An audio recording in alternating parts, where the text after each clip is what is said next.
Пожалуй, одна из главных задач в год 75-летия Победы – это реставрация и ремонт мемориалов там, где это только возможно. Вот и в Усогорске займутся памятником участникам Великой Отечественной войны. Облицуют монумент, установят бордюры, ограды, вазоны. А рядом еще одна территория, которая будет облагорожена. Также будет благоустроена общественная территория. Это парковая зона перед зданием Дружба 15А, это где расположено предприятие «Лузалес».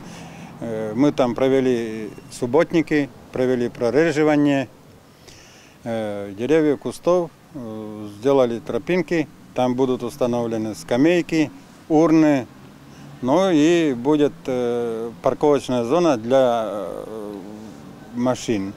Парковая зона и памятник находятся на аллее между домами 13 и 15 по улице Дружбы. Она тоже станет приятней для глаза в ближайшее время. На все запланировано потратить 360 тысяч рублей из 3 бюджетов – республиканского, районного и бюджета самого Усогорска. В планах и работы по асфальтированию дворовых территорий возле станции Кослан.